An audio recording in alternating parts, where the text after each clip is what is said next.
Hi, YouTube family. Now, there's this amazing family in scriptures. It's the family of Mary, Martha, and Lazarus. Now, this family eventually loses their brother, Lazarus, and then they trust Jesus to bring him back to life. And in chapter 11, in John chapter 11, Jesus Christ brings him back to life.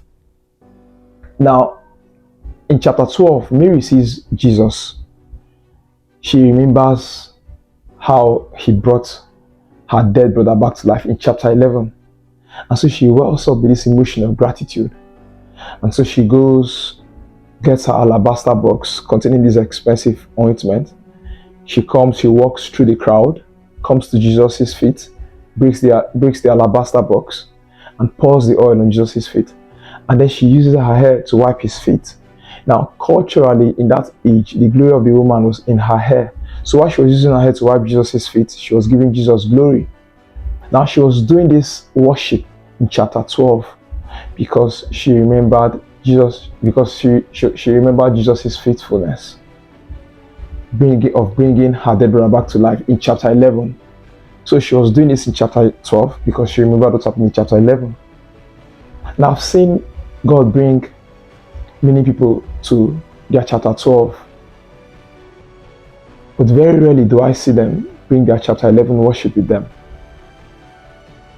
Because you rarely see, and you hardly see God, you hardly see people enjoy God's faithfulness and enjoy God's favor and still maintain their spiritual favor and intensity.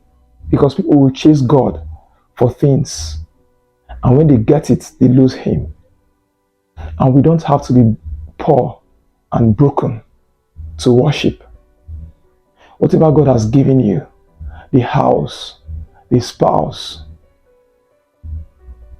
whatever the business, it shouldn't make you lose your worship. It should make you grateful. I don't know, have you forgotten what your chapter 11 felt like? Have you forgotten situations that broke you into pieces, that broke you so deeply? And maybe in your chapter 11, you didn't have to lose your brother like Mary. But something died. Maybe a relationship. Maybe you lost your sanity. Maybe fortune that you put in a business died.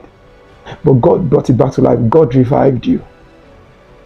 My question now is, in your chapter 12, now you're enjoying God's blessings. And my question is, are you so busy in your chapter 12 now, enjoying God's blessings, that you can't even bless His name anymore? Have you forgotten what your chapter 11 felt like? Have you forgotten where God brought you from? Have you forgotten what you and Jesus alone had to walk through? Have you forgotten promises that you made to God, that if He ever puts you back on your feet, you will stay on your knees? Have you forgotten what chapter 11 felt like? Because you can't have a good worship if you have a bad memory. And I think your problem isn't that you're struggling with worship. I think your problem is that you have a bad memory.